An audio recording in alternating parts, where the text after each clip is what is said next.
Alex Jones is a satanic counterfeit and an extension of the US government. I really don't want to waste my time on this, but the level of deception here is so profound, so egregious, and so evil that I just have to spend a few minutes putting this out into the ether. Again, this is for entertainment purposes only. Ever since the establishment ceremoniously canceled this guy, he has been relegated somewhat strictly to the fringe, along with his associates also in league with this decades-long psyop. But my contention is that this ceremonial excommunication was indeed a scripted illusion and the climactic ploy to fully neutralize anyone grassroots in orientation following in this satanic counterfeit's footsteps, as in going full American patriot and calling attention to the genocidal agendas of the New Order, which, as I've already mentioned, is pseudo-speak for world dictatorship and Luciferianism. Most people fully entrenched in the Platonic cave,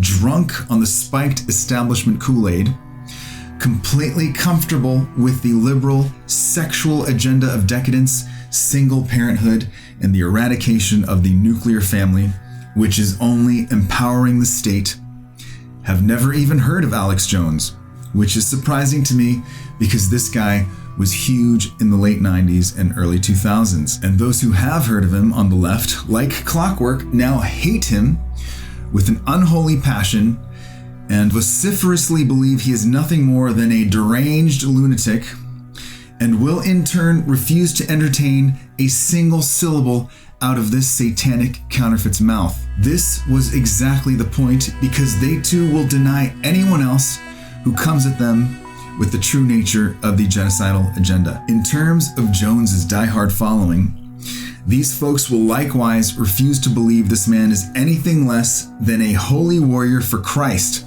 as they watch him pray to Jesus and beg on air for more moral and financial support to prop up this carefully crafted psyop. His supporters will reject this take outright, and the reality is it is highly unlikely my words or this take will ever reach a substantial number of people. In terms of my motivation here, it is wildly complicated, and because of the nature of this beast, there is no point in even trying to explain it, because it's too stupid, annoying, and bizarre to warrant credulity. So I'm just going to say what I have to say and be done with this for now. Jones has been in the conspiracy business since his early 20s.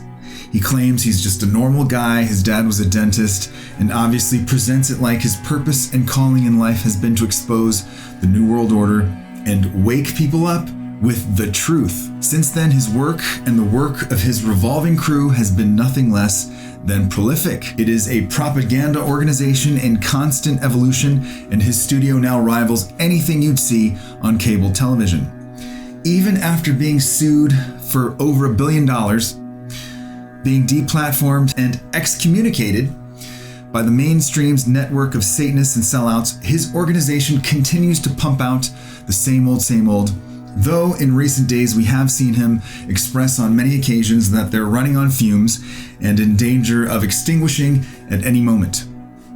As usual, they are in desperate need of your cold, hard cash. Now, this could happen, but it would not change anything in the slightest about my assessment.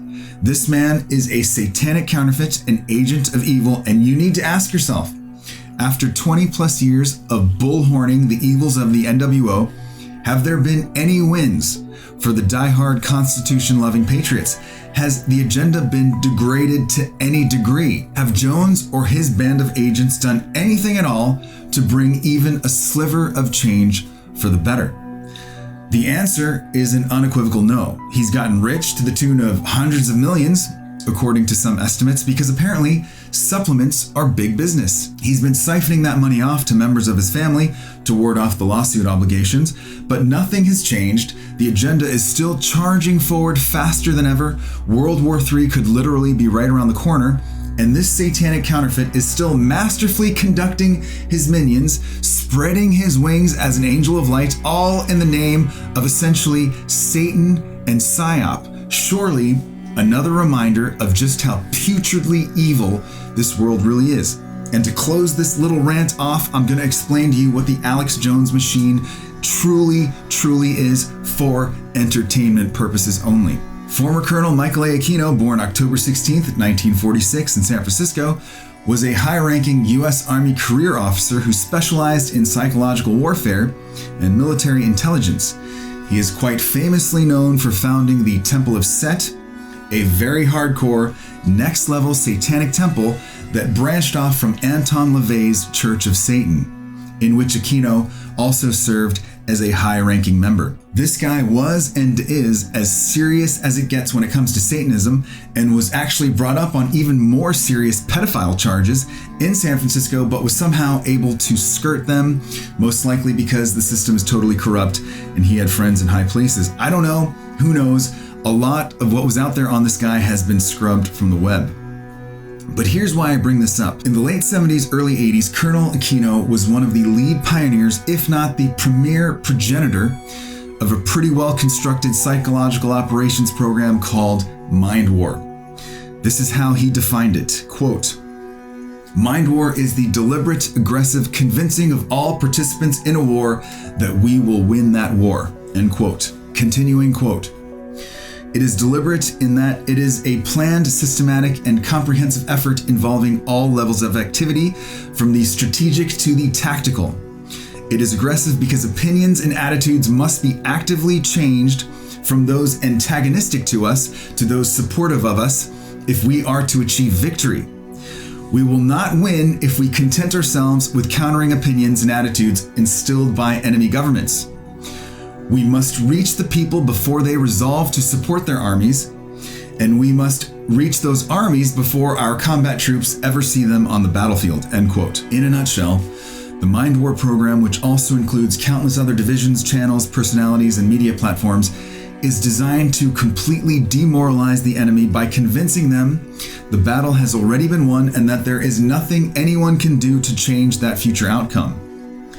In the process of that, Mind War has fully embraced the concept of controlled opposition, as this program has worked to not only ingratiate itself amongst those it is looking to defeat, but also neutralize all grassroots organizations and personalities identified as the opposition. Who is the enemy in the case of the Alex Jones machine?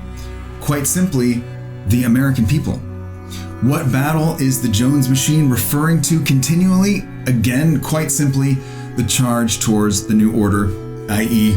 world dictatorship and Luciferianism. And this is why, from the very genesis of this prolific organization, the Alex Jones tagline has always been Infowars, because there's a war on for your mind. Jones was there the day of and the night before January 6th, and on both days gave zealous Christian jihad speeches which served to rile up the participants into a feral frenzy. What was the fruit of that? People are now being handed lengthy prison sentences for sedition. The government has free license to go after suspected dissidents. And Jones is still out there peddling testosterone pills and talking about how hard he's still banging his wife at 48. Not that I have anything against that. What do I think will be the ultimate fruit of this satanic counterfeit's lifelong pursuit? My personal opinion, and once again, this is all for entertainment purposes only, is that for some reason, if we manage to avert a nuclear war in the near future, this guy will be one of the star players ushering in the American Civil War 2.0 everyone keeps talking about and forecasting. Once again, he will be Johnny on the spot with the 1776 language, his cache of heavy artillery, his Davy Crockett hat, and the bullhorn. Charge!